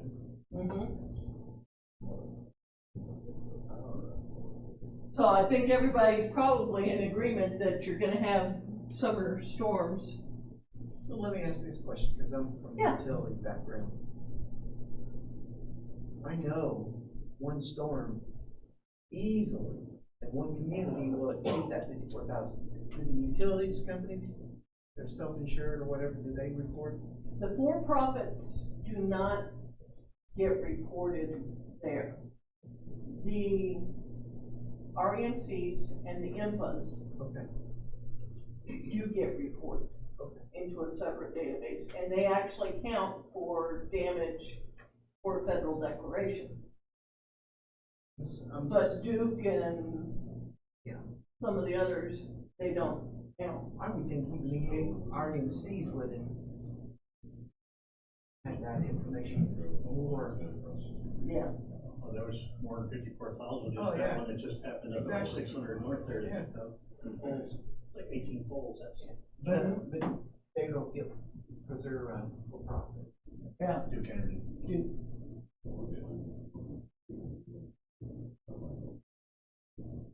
Yeah, that, month and a half ago, 2 months ago, we lost 18, 19 homes.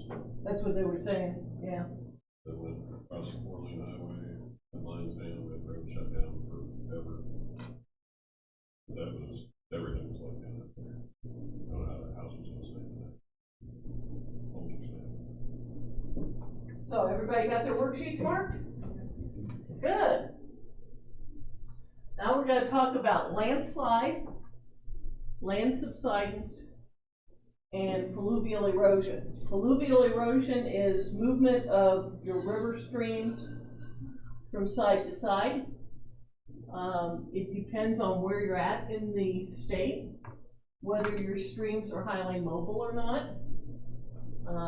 When we go to the next slide, we actually have a image of our fluvial erosion hazard map. What, it didn't come up? Nope. All right. I will tell you that your streams in Vermillion County are considered mobile. They're moving from side to side. There is some erosion. I don't know if you're having any issues in the communities. I know that folks in Montezuma did a buyout because they were having some erosion issues. Yeah, Water Street. Yeah, they bought out all the stuff on Water Street. Yeah. That was after the 2008 floods. Yeah.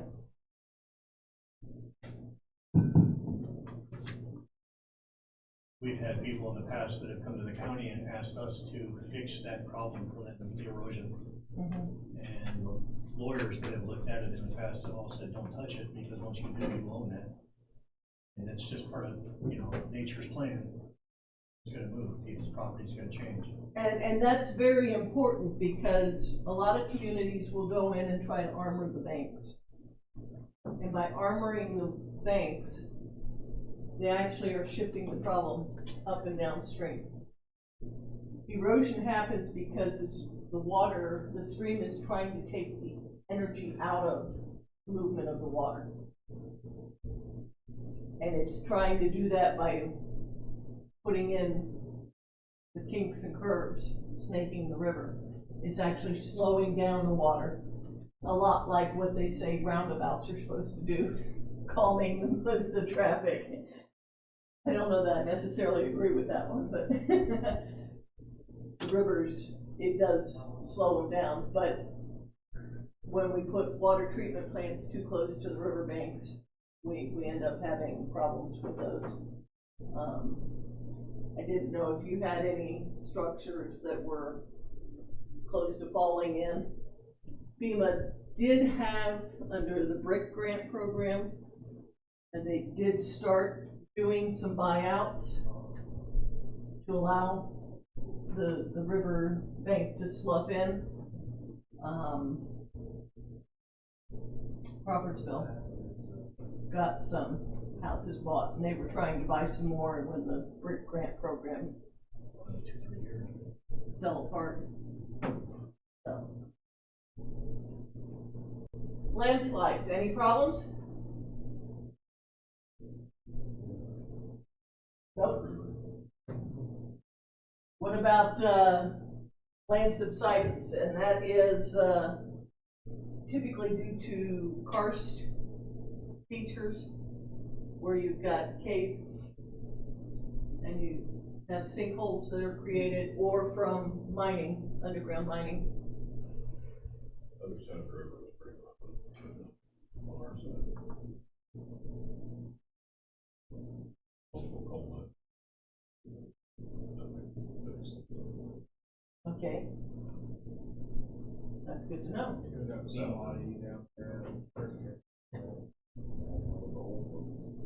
So, chances of having an issue with any of these, we've not had anything directly reported.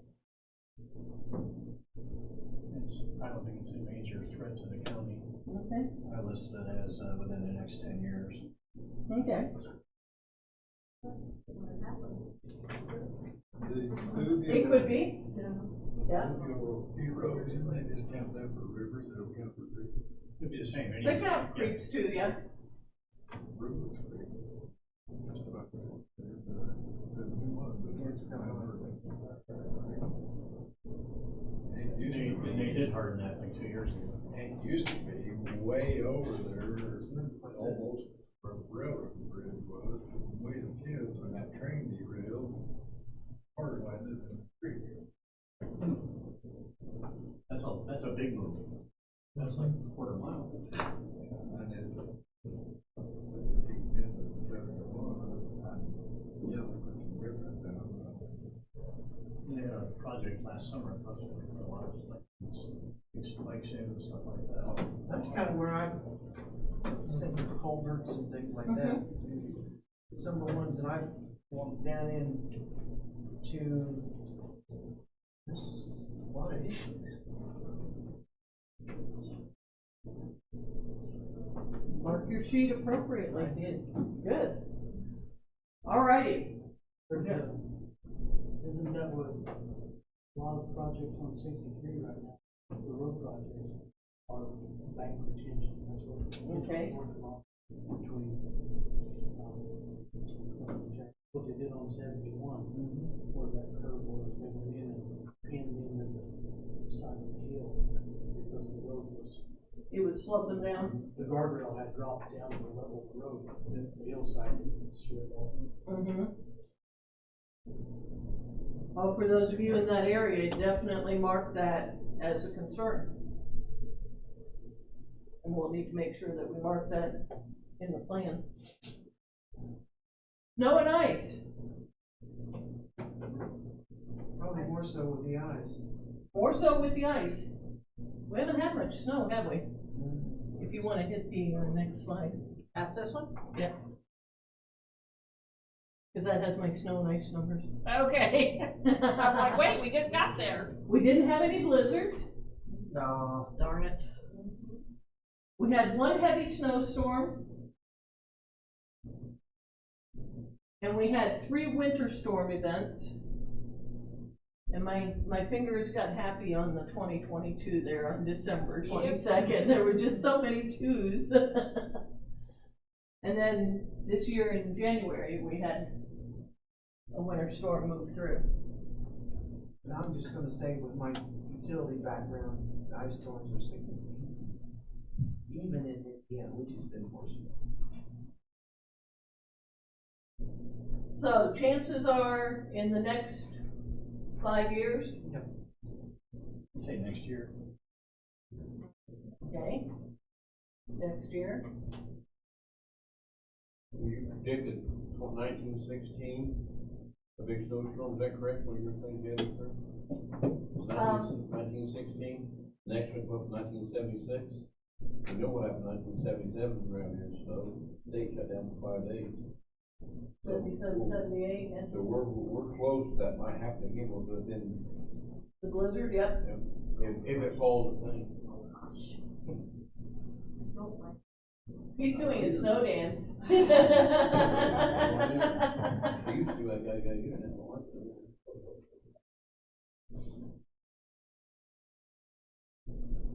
You sort of figured out here, I'm just doing the math, I mean.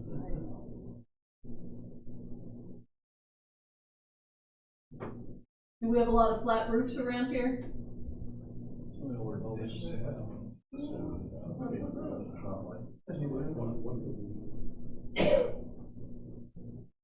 Do we have snow load problems when the snow is wet? Not as of recent, we haven't had snow to.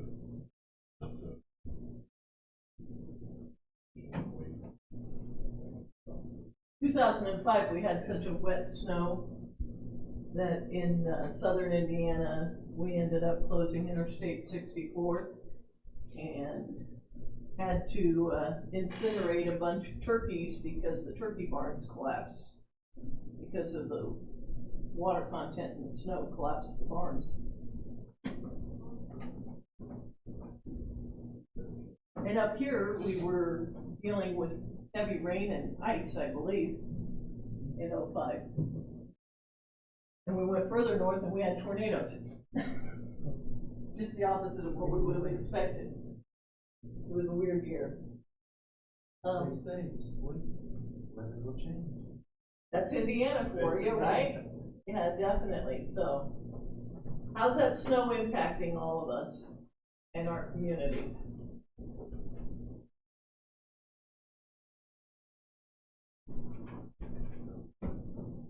There's gonna be some injuries just in car accidents. And I don't want to die. There's that. Yeah.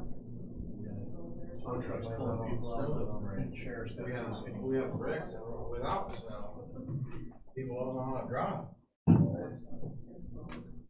Problem is, back up to the 70s, four-wheel drive was all that popular, everybody got a four-wheel drive, well, I can drive 70 miles an hour. So they send somebody off the road, they go 3 or 4 times miles an hour, send a front-wheel drive car. 2 things people don't understand: the power of water and how to drive in snow and ice.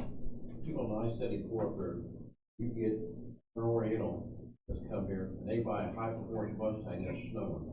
They slide off the road, they think they pull them back out, and they go down 5 miles more and off the road again. They don't understand. Everybody got snow and ice, Mark? How much head notice do the schools need to be able to effectively tell the bus drivers, no, we're not going out today? 5:30 in the morning? Oh, I see. Yeah, Dr. Johnson, I gave a phone call before 5:31, out of the room.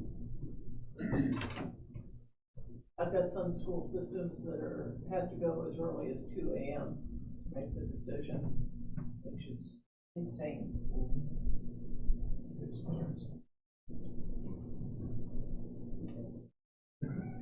Hey, the kids are at school, Now- running out playing around in the snow and getting hurt on top of the road. Tornado is the last of our natural hazards.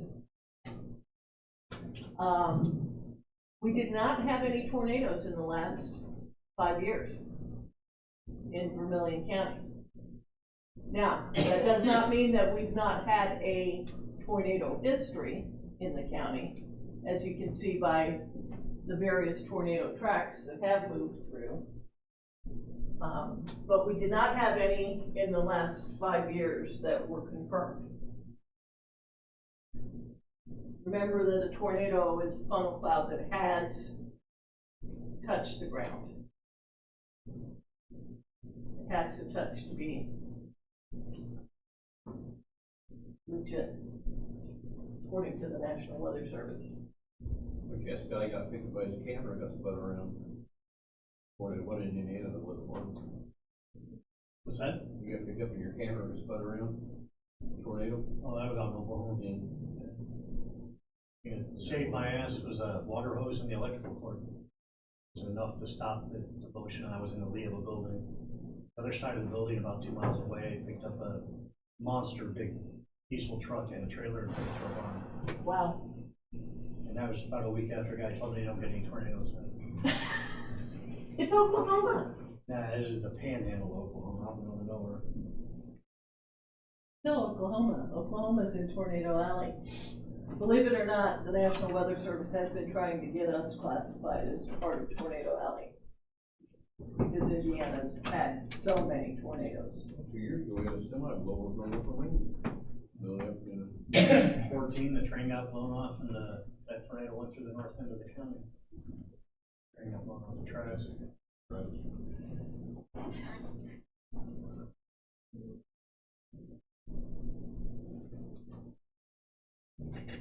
So, everybody got tornado marked?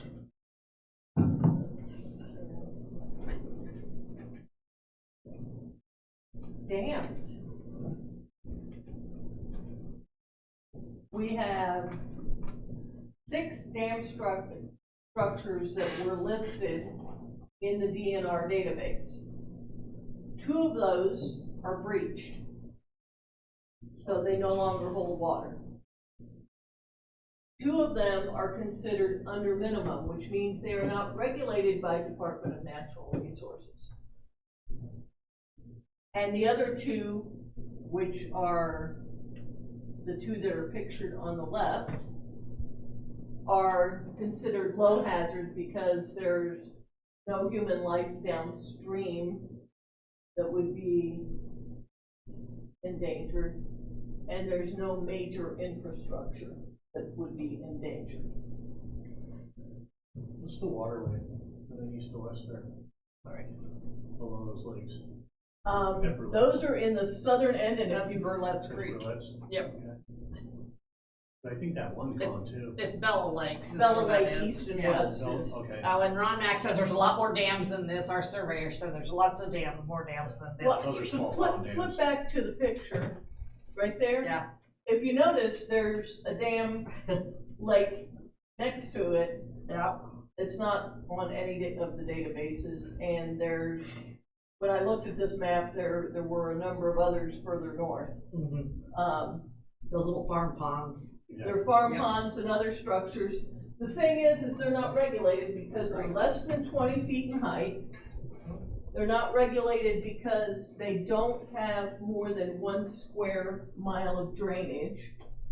And they're not regulated because they don't have more than 100 acre-feet of water in them. If any of those were met, they'd at least go into a low category if somebody downstream appealed for them to be regulated. What that means is that they're not typically being maintained either.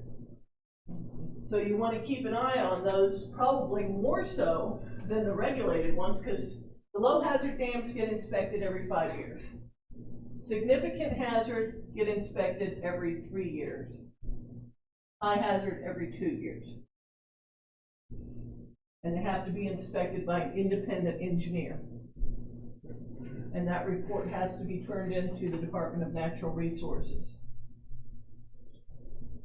The only ones that are required to have an incident emergency action plan, you can go ahead and turn the table, are the high hazard. So you'll notice that Vermillion County has no incident emergency action plans that have been developed for any of the dams, because that's an owner responsibility.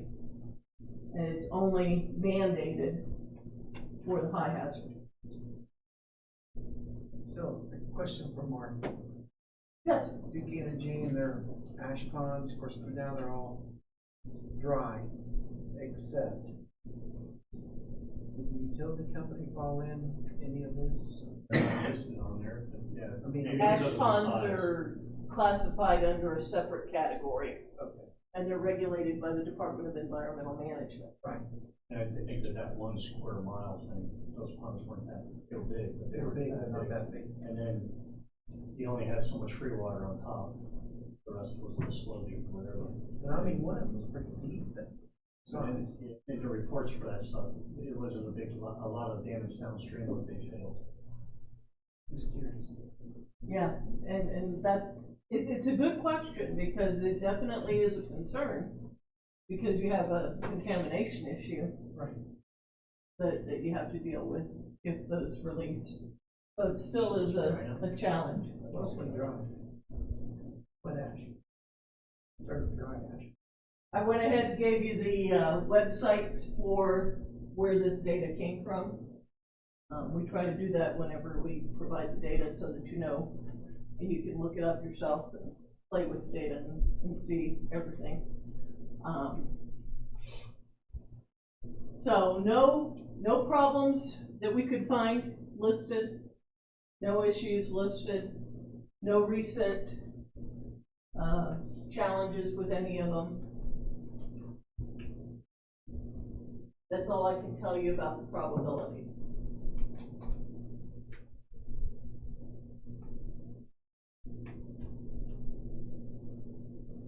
You'll notice that all of the dams are also privately held, which means in most cases they're not eligible for a lot of funding mechanisms. If they do need to do something, it's coming out of their pocket. Or if they have a conservancy district formed, it'll come out of the conservancy district funding. So Shell Lake Dam significant. It was significant, but it's an under minimum dam.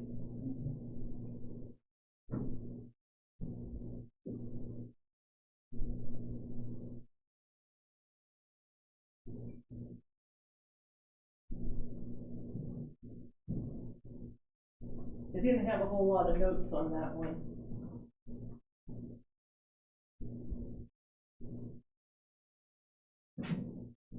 I think it's significant because there's some infrastructure. Because the minute people are living downstream of the dam, That's what I'm reading. it becomes a high, Multiple injuries or complete shutdown of critical facilities. which you won't see with Shell. Not anymore, is that? And I'm thinking it's the west side of South Main Street in Clinton, when the water floods out of that low basin off the river. And there were 2 dams back in there, and back in, I want to say it's 15 or 16, the first one that you could see from the road failed. And I could see where that could be considered significant, because there's all those houses back in there. Me and Bob Svensson, and he was the sheriff at the time, were back in there, and people were like, we don't care. It's not gonna get this high. It's an old strip mine area. Say, I didn't even know where it was at. So. I'm guessing, because I don't know that it's Shell Lake. You know, the Bell Lakes area I know, and St. Grace, obviously. Not sure where that other Morgan Farm one is. It's far north. I'm gonna say that's kind of like. And Shoe is west of Eugene, or west of Cayuga. list of the closest state line area. Out by, what's that chapel out there? Pull up the map, the slide before, we've got them marked on there. If you look at the map to the right, the yellow one is Shell. Okay, so that's way up north. And what I'm talking about would be that dot down under Clinton. The dot under Clinton are the two Bella. And the ones that look over here is, Isaac Walton. That's just the old strip line. Right. So the ones I'm talking about aren't even listed on there. You can see the road. Right. Probably because they had to. They're under minimum and they've at least got one that's breached, yeah. I mean, even if Raccoon Lake fails, the Clinton area won't see too much of that. You might go up a couple feet, depending on where they are and the table. But it's gonna wipe out Park County. They have so many wide areas that will soak up that water. Yeah, yeah. Arkansas. It sounds like the only place that you guys really need to be concerned about dam-wise is the one in Danville. If that one catastrophically fails, you're considered a downstream recipient of that one. And that one was, like 2009. We had flooding going on. We're actively sandbagging. We're doing stuff. And I get a phone call from a fire chief who says, "Hey, what are we going to do about evacuating these people?" I said, "Who are you evacuating now?" "The town of Hillsdale. We had just dropped sand and sandbags on the people." And I was like, "What are you doing evacuating them? They're actively sandbagging." He goes, "No, there's a 6-foot wall of water coming down the Wabash, the dam failed in Danville." And that went until late in the night. I called Tim, who was the fire chief at the time, and I said, "Tim, can you have somebody drive the big Vermillion and tell me if they see anything?" They drove all the way to Danville, saw nothing. Nobody would believe it. Everybody was swearing. Channel 10 News is calling the state. The EOC's calling me constantly. "What are you doing about this?" I said, "I'm not doing anything because it didn't happen. It's not happening." Jason Gaines was a big push on that. He was telling everybody it was happening. Did they send you a copy of their IEAP? The Illinois dam? No, I get called to the Rockville Lake. Raccoon Okay. Lake. Raccoon Lake? The Illinois ones, they don't bring me in there. Those are separate Corps of Engineers areas. I mean, that's something I could probably ask for. I can find it for you. I'll get it for you. It's changed constantly. Yeah. You know, it's like every 2 years usually you get updates on those. Everybody got the dams marked? The final hazard. Everybody put it's critical, it's gonna happen within a year, and yeah, because of CO2. How many tier 2 facilities do we have in the county? How many what? 27 or 28? 27 or Working on that 28 right now. facilities that store There's 17 listed of them. hazardous chemicals in a quantity greater than, There's 17 of them with DHSs. The other ones are just hazardous. then you've got your transportation routes and the interstate, and now we have the CO2 sequestration. Well, that's going to be. I need to do a little statement. Friday, there's a bus going over to the, public hearing for DNR for the sequestration. There's a Turner bus taking a load of people over. If anybody wants to go over and speak, it's free. All you have to do is say you want to go. Leaving 10:30 Friday morning out of the Turner bus company in Sarah. Up at Fort Benjamin Harrison, right? Yes, yep. Want to drive yourself? Yeah, if you want to drive yourself. Where's our closest hazmat team? Terre Haute. There's 2 of them there. Honey Creek and. In Terre Haute City. And I called them about a month ago when I was told they didn't exist anymore. They both assured they do. And they make runs all the time.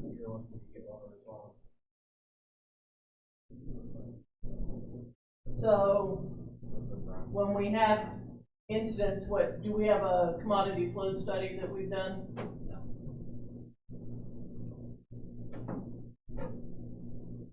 We can get the data from CSX. and possibly Decatur Eastern Illinois Railroad. How do we protect our schools better? I mean, if something happened in front of North Main High School, and hydrous ammonia, that wind's in the right direction, how do we protect the schools? I'm not did North Vermillion ever have a positive air system? Positive pressure inside the building? Like, Ernie Pyle had it, the south end of the schools had it because of the X. But a lot of them, I'm sure we did not. a lot of them dismantled it because it was maintenance costs, once the VX was gone. The thing would be shelter in place. They'd have to lock the school down, shut off the air. Shut down the air intakes, yeah. Which we Yeah, have, because we you- have safety protocols in place for us, by state mandate, but it's shelter in place. How long would it logistically take you to move all your students out of the building to another Campus facility? Campus-wide evacuation, we have 2 locations that we go to. North is Beef House for us, and south is Christian Church. So we could probably get everybody out there probably in 20 minutes, however long the crisis. On the plan for if Duke, if those hydro tanks failed, I don't think the Christian church would have been a good spot. With North Vermillion, I think it's outside of it. And prevailing winds typically would take it into Park County and most of them in Southland. And that's important to understand and to exercise periodically. At least figuring out how long does it really take us to get everybody from the moment we say go, getting everybody out and away. In a situation like that, I don't think you want to risk it though. Taking them outside and put them I mean, if all. it happened on the highway, can't move because you're blocked. Really, that's not an exit from the. Behind you, you have the rail. Yeah, can't get over it. So really, early warning is key so that you can shut down your air intakes and shelter in place. And keep the parents from swarming or attempting to swarm it. That's not So, But it's anhydrous ammonia, you don't have no time. no, you can move quickly. They won't be crossing it very long. So,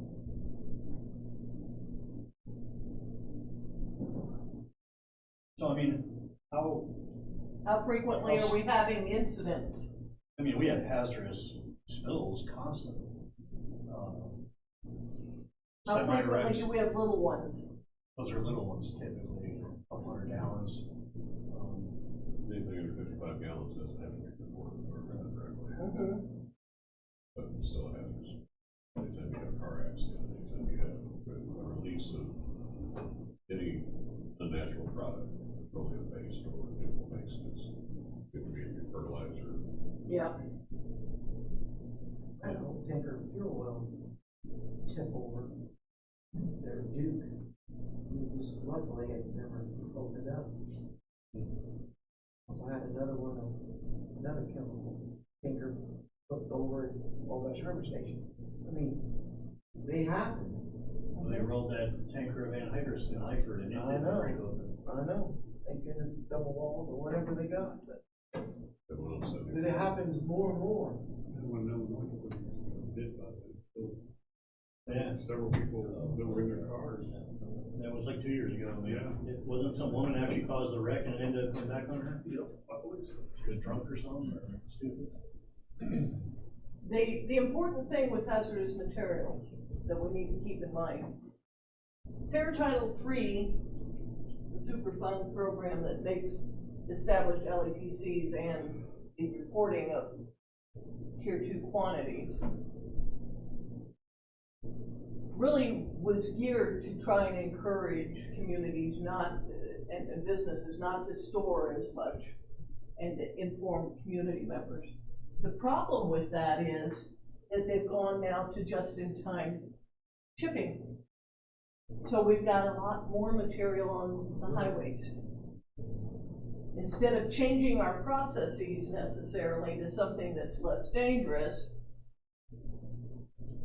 businesses just ship more. So you've still got that material moving through the community. My concern is railroads are shipping more. And I'll just say, like, the speed limit through town of Cuba is, can go down, and they allow them to accelerate. Oh. So they're going faster through town. And you seem to be having more and more failures along the railroads. Do you have crossing arms to protect people from We do, There's being also stupid? right on the sides of the track. But we do have crossing arms. I mean, I think everywhere. I think we do all of that. On my liquor store. They were going 45 miles to 60. Yeah. But NDOT allows it to happen. They had to go those couple crossings. They had to put arms up.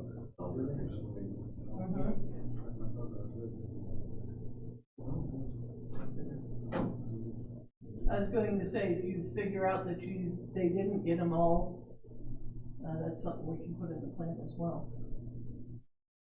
If we need to do a commodity flow study to figure out what's coming through the county, that's something that's potentially grant fundable. That's another thing that we can put into the plan. Everybody got their hazmat marked? Ma'am, if you'll take the next slide. So, what's next? That's always the first question I get, so I just go ahead and answer it right away. We're going to have another meeting. What I'm going to do is I'm going to collect your worksheets.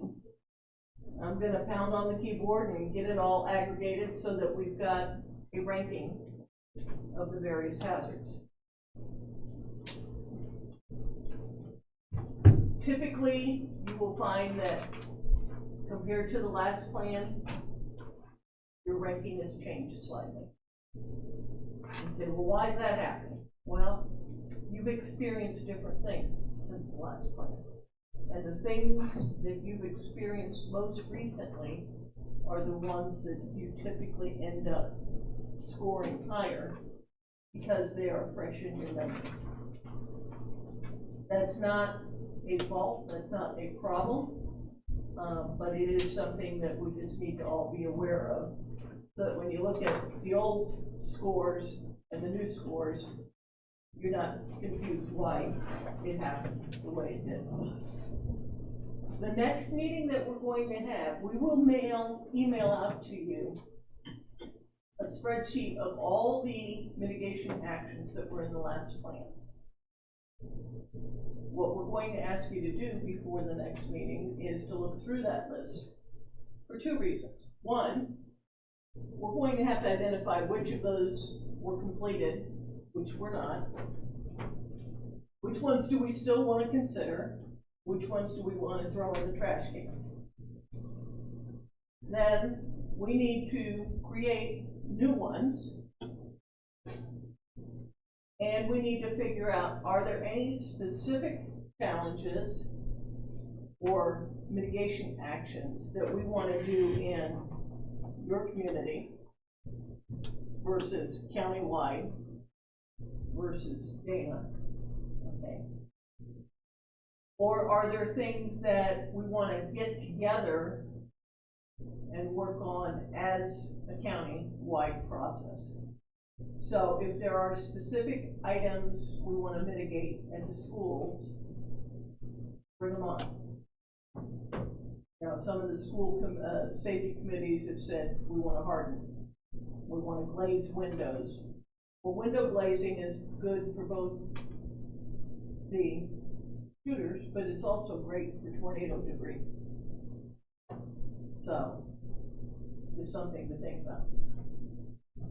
That all will then be put into a table after the next meeting, and it is really the meat of the goals for the next meeting is to get that assembled.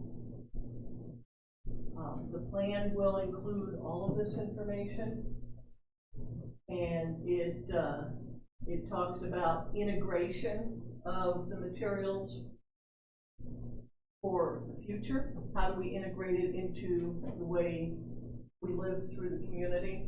Whether we're going to be working on getting some ordinances changed or added, whether we're looking at